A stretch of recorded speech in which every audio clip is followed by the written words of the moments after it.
webinar chat box. We'll be addressing all your questions at the end of the webinar. Today's webinar content is scheduled for 30 minutes, then we'll host a Q&A session. The webinar is being recorded and the video will be shared on our blog. So you can be on the lookout for it at the end of the day tomorrow. And without further delay, let's introduce our speakers.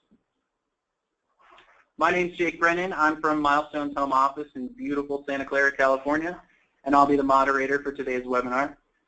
Kicking off today's presentation will be Aaron Horowitz. Aaron spends his time at Milestone diving into the analytics, tools, and trends of digital marketing. And following Aaron, we have Terry Tang. At Milestone, Terry develops and implements online marketing strategies through his experience working with Google. As a reminder, this webinar is being recorded, and we'll have the recording uploaded to our blog by the end of the day tomorrow. Our blog is a great resource for articles on the latest trends and opportunities for digital marketing, so be sure to check it out.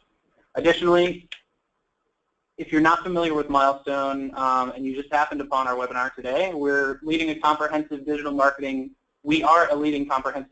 marketing software and service provider. Our focus is on generating online revenue for our clients through seamless experiences across devices and channels, paid, social, website, email, and analytics. So now that you know who we are, let's move on to today's agenda. We'll begin with understanding how customers search online today, then discuss the top SEO strategies for success in today's digitally competitive world. So Aaron, please take it away. Thanks a lot, Jake, for the intro, and welcome everybody. So the statement on this slide shouldn't be a surprise to any of you, really. We've pretty much all got smartphones. A lot of us have smart TVs. Some people even have smart houses today. The internet, in short, is all around us. We live online. And as a business in the travel industry, we need to make it easy for our customers to find us. The stats you see before you on the slide are from a study that Google ran about a year ago, where they took a sample of 100 people and had each person plan and take a trip over the course of 4 months. Now in search, we like to talk about what we call moments, which are instances of inspiration. Now, these can occur at any time, and since we live online and the internet is always around us, we're always in position to capitalize on these moments. So if you look at the average participant in the study, they had over 2,000 moments from when they started planning the trip with the I want to get away moments to actually planning, laying out their itinerary and booking things, onto the can't wait to explore moments when they were actually on the trip looking for things near them. And all 2,000 of these moments, every single touch point, is an opportunity for us to be found and for us to interact with our customers. So how are most of our customers finding us today? Well, mostly through search. And search today is all about the user experience. So it'll be helpful to take a quick look back at how search evolved, particularly with regards to Google. As Google powers over 2/3 of the search market today, we need to acknowledge it for the search giant that it is. So Google's algorithm, which is responsible for serving up search results on desktop and on mobile, has undergone many tweaks and updates through the years, and the big ones get these fun animal names. So a few years back, you got Panda and Penguin, which were aimed at demoting sites that had low-quality content or sites that were performing bad SEO tactics in favor of better, stronger, more robust sites. Then in 2013, Hummingbird came along, and Hummingbird was aimed at rewarding sites that provided the best overall user experience, promoting them to the top of the search results and continuing to demote those poor sites. Now, further updates would include the Knowledge Graph and AMP, the Accelerated Mobile Pages project, but we'll get into those a little bit more later. What I want to focus on first is Hummingbird, because Hummingbird, as it is today, is largely what Google's algorithm is. So, with that, let's take a look at the top 5 SEO success factors as we step into our SEO rocket ship and launch into success. So first, you want to ensure that your website platform has robust and clean technology. You next want to incorporate a mobile-centric approach. You want to maintain and optimize your Google My Business listing, which is the single most important business listing for your business outside of your website. You also want to maintain strong and authoritative backlinks across the internet. And you want to pay attention to, manage, and respond to your online reviews. So, first and foremost, let's ensure that our website platform has robust, clean technology. Now, I'm not going to get too far into the nitty-gritty here, but what you should know is that Google considers over 200 factors when looking at websites and how they rank in search.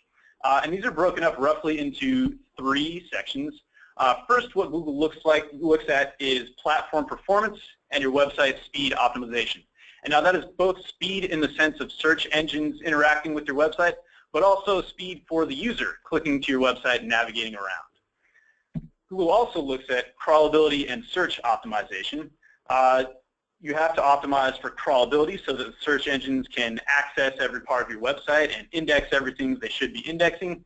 And it has to be optimized for search so that when a user uses search terms that your site should rank highly for, you actually do rank highly for those search terms. And it's the second and third factors, crawlability and search optimization, where Hummingbird comes in to play a really, really big role. So let's look at what Hummingbird is. It's comprised of 4 parts: crawling, parsing, indexing, and search. Now, crawling is the first part, and this is where Google's bots go to every single website across the internet. Billions of pages on millions of websites. The bots go to every single page, click every single link they can get to, and access every section of the internet that they can reach. Next, we've got parsing, where the bots identify and label the content that they've crawled. So, for example, there might be a paragraph that discusses NBA basketball championships. The bots would label it as such. Essentially, what they're doing is deriving context from what they've crawled. After parsing, you've got indexing, and this is a really important part. It's where the bots categorize and assign relationships to and between different pieces of content. So that basketball paragraph that talks about championships might also mention Michael Jordan. What they do is they assign that relationship and prepare every single piece of content to be ready to serve in search. And lastly, you've got search itself. And this is where the search engine, Hummingbird specifically, works to understand intent and to serve relevant pages. So if I ask Google how many NBA championships did Michael Jordan win, Hummingbird knows to show me that page with the NBA championships and the mention of Michael Jordan on it. So how do we optimize for Hummingbird? The most important tool that you can use to optimize for Hummingbird is called Google Search Console. And this is a dashboard where you can monitor your website's performance on Google. Essentially, you're able to see that Google's bots are accessing and indexing everything that they should on your website so that they're able to go to all the pages that you've submitted, they're able to see all the images that you're submitting, use all your sitemaps effectively, and index all of it so that they can actually serve it in search. Now, the most important, one of the most important factors that you can implement to your website is called structured data. Now, this is commonly known as schemas, and what they are snippets of code that you can wrap around different aspects of your website to assign context to those aspects and let the search engines know exactly what they mean. So, for example, let's say you have your phone number on your website. A search engine might read that as just 10 digits, but if you wrap it with the schema for phone numbers, you're telling the search engine that these 10 digits are in fact your business phone number. You could also use it for an event calendar, so where a search engine might just see a grid with some numbers and words on it, you let it know that it's the event calendar. So when someone searches for your business's event calendar, the search engines will serve them that page. In the example on the right, this hotel in New York wanted to indicate that their section on the Rockefeller Center was a tourist attraction for the website. And you can see how a search engine might confuse that for just being info on the Rockefeller Center. But what the hotel wanted to do is indicate that it was nearby a very popular tourist attraction. And they do that through schemas. Now, one thing that's not pictured here, but is very important to mention, is Bing. Bing Webmaster Tools is another place where you should register and verify your website so that you can monitor performance on Bing, just like Google Search Console, but for Bing.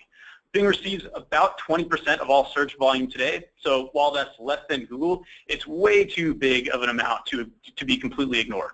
So remember to verify your website both on Google Search Console and on Bing Webmaster Tools so you can know that both search engines are indexing your sites as they should be. All right, so now that we're set on website tech, it's time to move to those small devices that you've got in your pockets, your smartphones. These days, we're doing everything on our phones. And in fact, desktop computers are primarily becoming a secondary touch point for most people. In the US, more than half of all search queries on Google come from mobile, and that number has been increasing steadily for the past few years and shows no signs of slowing down. And if we look one layer deeper, we see the rise of voice search. So 20% of all queries on Google today are actually voice search queries. And that number is increasing as well as we become less and less embarrassed about saying, "Hey Siri" or "Okay Google" in public. So the way we can leverage voice search is through optimizing our FAQ pages. FAQ pages, frequently asked questions, as you know, are an opportunity for your business to answer some common questions that your customers are having, as they might be asking you all the time. Here's an example from one of our clients, Hotel Nico. Now, Hotel Nico does not have an airport shuttle. Despite that, their customers are asking constantly for it, so they address it in their FAQ section. And as you can see from the screenshot on the left, by directly addressing that question and answering it with a robust answer, Hotel Nico was able to achieve that answer box that sits at the top of the search results, what we in the SEO world refer to as position 0, which is really, really valuable position because it's above every single search result, and it always comes not only with some content from your website, but also with a link. So you're going to get a ton of traffic just by directly answering these common questions that your customers might have. To go above and beyond just answering questions about your business, you can also answer what we call non-branded questions, more generic questions that relate to the location of your business or certain aspects of things around your business that you can address, because your customers that are coming to your business, maybe your hotel, will have these questions as well. So I mentioned that answer box previously. The screenshot on the slide before was a desktop screenshot, but as you can see from the one on the left, the answer box on the mobile screenshot takes up the entire page when a user enters that search term. So I probably don't need to tell you how valuable it is to have all of that real estate direct to your website, but look at this example from Intercontinental Boston. They answered a generic question, where is Harvard University located?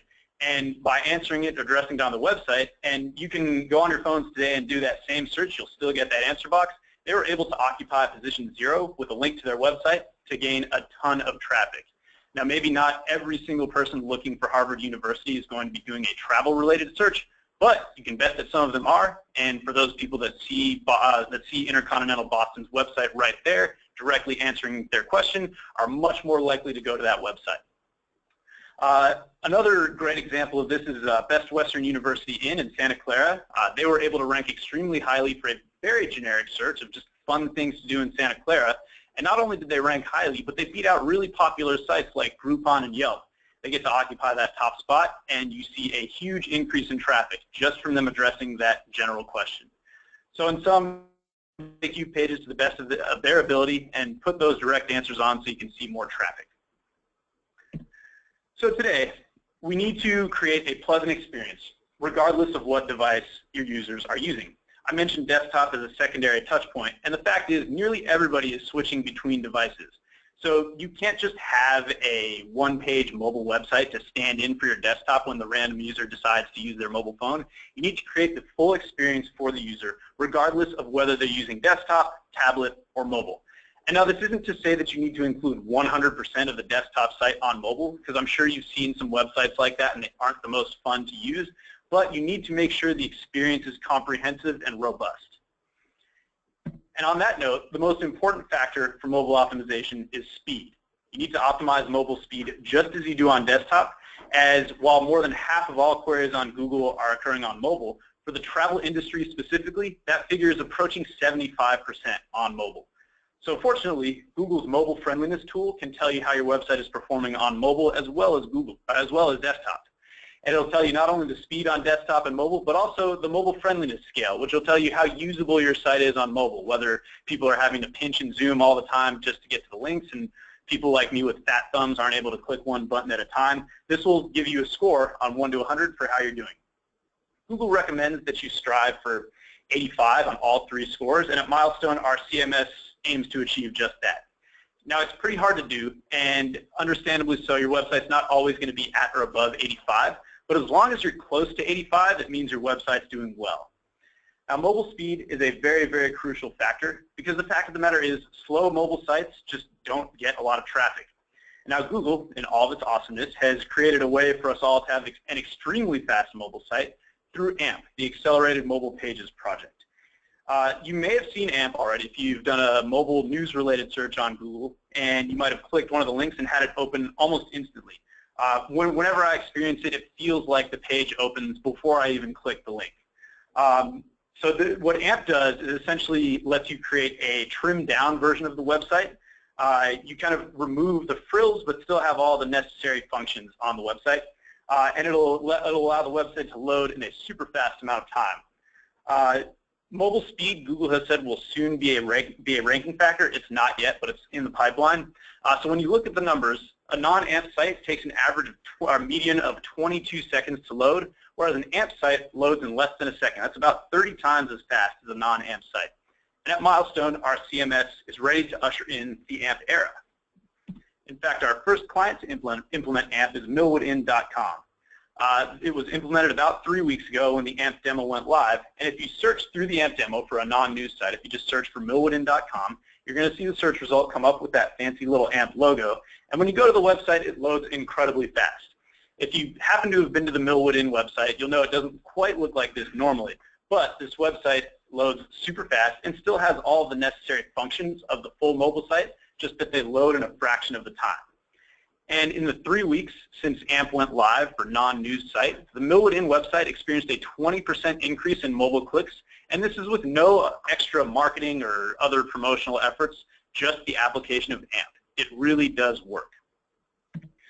So all in all, the mobile experience needs to be efficient and pleasant for the user. And this is tough because you have to find the right balance between adding enough necessary content without overwhelming your users. You don't want to just give them too much stuff, try to cram it into their tiny mobile screen. But the fact is, mobile users aren't really looking to dig for information. They want instant answers, they want direct answers, and they want the information to be readily accessible.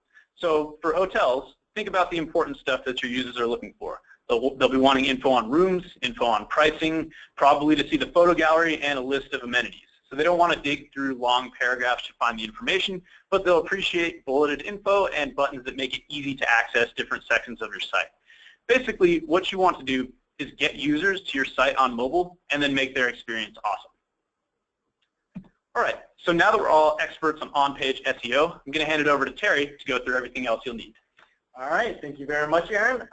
Now that we know exactly how to optimize our website for search, we're going to shift gears and discuss how to optimize our website's presence on the internet. In other words, the pillars of off-page SEO. So most of the time when people are in the discovery phase, they search by category, product, or services to get to a website. Let's create a simple example. So imagine that you're hungry and craving a burger. Sorry to all the vegetarians that are listening, but first thing you would probably do is do a voice search on your smartphone for something like best burger joints near me. And then from there, you'll keep narrowing down your search until you finally reach a website where you can place an order. This example helps you understand the general user behavior. That's what this chart from Google is showing. Approximately 95% of people do non-branded searches during the discovery phase. Next, let's talk about the first channel that will help in driving high visibility and capturing these customers. We're talking about Google My Business. Simply by optimizing your Google My Business profile for your business with accurate information, updating hours of operations, responding actively to reviews, and by adding photos, a business can easily gain visibility and additional traffic to the website. Let's take a look at an example of how photos alone can help drive additional visibility. So here's a clear example of how updating photos drastically improved one of our clients' traffic and views on Google My Business. In the last 90 days, the business got 145 plus views, which is 70% of their lifetime photo views. So for all businesses, the key takeaway is to ensure that their GMB profile is fully optimized, including photos. As this data from GMB directly impacts the knowledge graph of your business, and that's really one place that we can't afford to have blank data or incorrect data. So if you think of Google My Business as the back end of your business's presence on Google, the knowledge graph would be the front end, pretty much what customers see when searching for your business on Google. The Google Knowledge Graph is the most prominent listing for your business. Recently, Google has empowered the managers and owners of their GMB profiles to edit information directly on the knowledge graph. So this is pretty huge, as this cuts down on the time and coordination with Google reps over the phones by days and sometimes actual weeks. Now that we've covered the two most important elements, let's jump to the third. The local 3-pack, also referred to as the snack pack. This local 3-pack as its name suggests, consists of 3 businesses that Google deems to be the most relevant for a given location-based search. Ranking for this is not automatic and is based on 3 simple factors: relevance, physical location, and prominence. To kind of simplify the formula, let's say that relevance and location are 2 fixed elements that won't necessarily change quickly for any business. But the third factor is variable in nature and totally comes from how SEO efforts come from your website and to respond to reviews that are getting posted on a regular basis. Let's spend some more time learning what you as a business should be doing to gain more prominence. Focus on relevant variety. It's right there in the headline. So relevant variety means that you are not just soliciting links for whatever website is out there. Instead, you are building quality links in places that will drive visibility and traffic. These 6 categories created by Milestone to provide quality and variety to our customers. Some of these logos might look a little familiar to you, like Yelp, Facebook, and Google, but others like InfoUSA and TomTom might look new and be unfamiliar. These power sources for search engines to get information about your business, and therefore we don't really interact with these channels in our daily lives. Let's go with our TomTom example to see how some of these platforms and power sources impacted daily life of your customers. We're taking a deep dive into the Maps ecosystem and using an example of a hotel. We'll get all the critical information about this hotel in Naptune. It's Milestone's local listings management platform to push data to further Google Maps, Here Maps, TomTom, and Apple Maps. Now, this is when the magic really starts to happen. People are able to find your business on Waze, a social navigation app using Google Maps data for those unfamiliar with it. Also, your BMW or Ford navigation built into the car has the correct business details. Even when you use Uber, the business listed there correctly through TomTom, which powers the data to Apple Maps. So now that we know that working with these large channels is crucial for your business, let's move on to the last pillar. The last pillar is prominence, or of prominence. In addition to quality, links come from actively monitoring and managing reviews. We have a sample case study to show you how important it is to respond to reviews. Here are 2 business listings that have a rating and review stars and are both in similar markets. Hotel Nico in San Francisco actively responds to their reviews frequently and is growing in the ranking in the local 3-pack by approximately 29% month over month for local keywords. The unnamed hotel on the right in San Diego, they don't manage their reviews, and it really does hurt their business. They rank in the local 3-pack for less non-branded keywords and drops 31% month over month.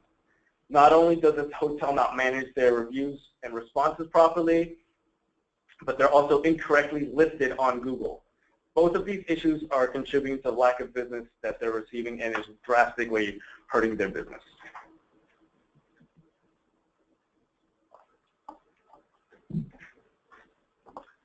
Thanks a lot, Aaron and Terry. That was great stuff. For this next section, let's bring the power of search to some people's realities, especially mine, and talk about today's trends. Terry, why don't you cover Pokemon Go for us? Yeah, Pokemon Go has been a huge talking point that's been going around lately. This is, for those unaware of what it is, it's a augmented reality which uses Google Maps data. Pretty much you walk around, play with the game in real time, in real life pretty much. So it's very important for businesses to try and not get overwhelmed by this and by the trends which are being shaped by this augmented reality. Make sure that your data on Google Maps is correct. That's very big for your business, and we'll really take a next step and run Pokemon Go. Pretty much what you can do is really get creative with this. Start learning some strategies that'll help your business stay ahead of your competitors. Thanks, Terry. Awesome info on Pokemon Go.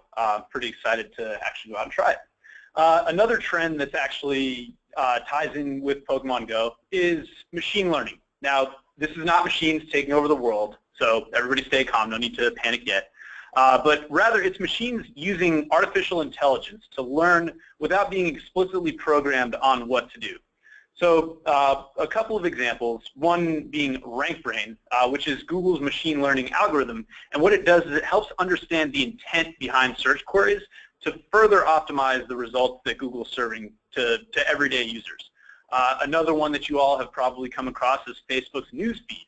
Now, the newsfeed is Facebook's machine learning algorithm, and what it does is it personalizes everyone's experience and gives a custom tailored stream based on people's past interactions with Facebook.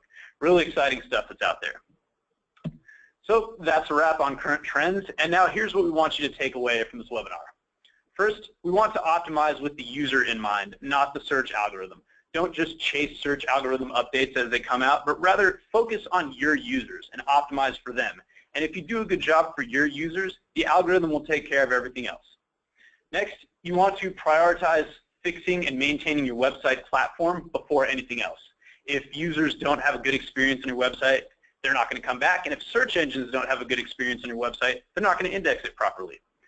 After your website, you want to focus on promoting accurate business information, like listing information like your name, address, and phone number. Make sure that people can find your physical location.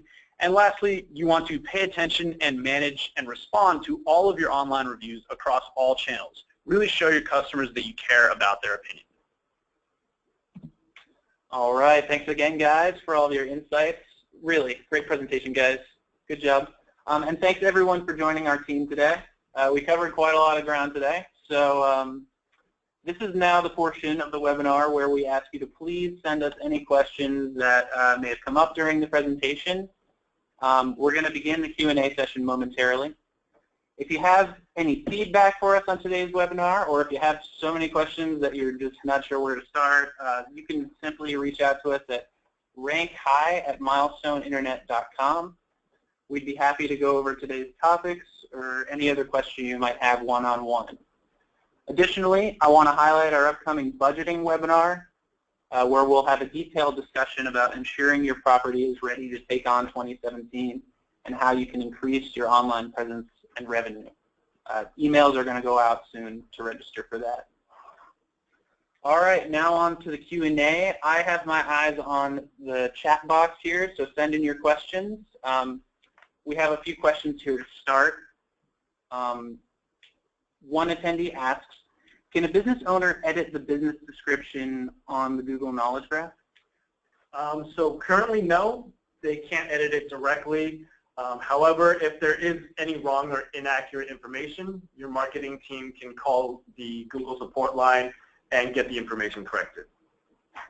Great, thanks, Terry. Another question coming in here. An attendee asks, what's the difference between optimizing for voice search versus regular keyword search? Great question. Thanks, Jake. This is Aaron here. So optimizing just for keyword search is a great SEO practice from back in 2008, where you could optimize your website by injecting your common keywords and phrases into your content. Now, however, we've got voice search, virtual personal assistants, and conversational search. So to optimize for all of these, you have to consider the questions that your customers are asking, not just the key terms. And not only that, you want to consider the intent behind these questions and the super specific long tail searches that your customers are using. And what you want to do is build content to give your customers the answers to those questions. So think expanding on keywords to incorporate actual questions in conversational search. Awesome. Thanks, Aaron. Keep them rolling in, folks. Another question here. Are views in Google My Business Insights the same as impressions? Yes, they are. So they're just what Google has termed impressions, and that's a view basically entails if a user has seen your business in Google Search or on Google Maps. Cool. Thanks, Aaron. Another question here. What we were calling spot or rank 0, do companies have the option to buy these, or is it more just the algorithms pick up and completely based on wordplay, like Cambridge, Massachusetts, for example? That is a great question. No, companies cannot buy or pay for position 0 at all. Position 0 is something that's determined by Google's algorithm when it finds a website or a piece of content that directly addresses a question in the most comprehensive way. So if you think of like the Hotel Nico example that I showed earlier, they knew that their customers were always asking for a hotel airport shuttle. Even though they didn't have it, they directly addressed it. And by doing that and being a relevant website, they were able to attain position 0. So no, it's not for sale. It just gets awarded to sites with really good SEO. Cool. How about this one? Is refreshing content still relevant, as well as monitoring keywords, meta descriptions? Yes, so content is always king. That's where a good user experience starts in terms of the front end of your website. So you do still want to keep fresh, new, exciting content, as well as all the nitty-gritty technical aspects like H1 tags, meta descriptions. Those are all still important. Just we've got so much more on our plates now with the rise of voice search that we have to consider a comprehensive look at everything. All right, we're running over time, but we have a few more questions here. But I'm being told we should answer those on the blog. So thanks so much for joining us today. Sorry that we ran over a little bit, but really great presentation, guys. Appreciate it, and we hope to see you all next time. Thank you very much.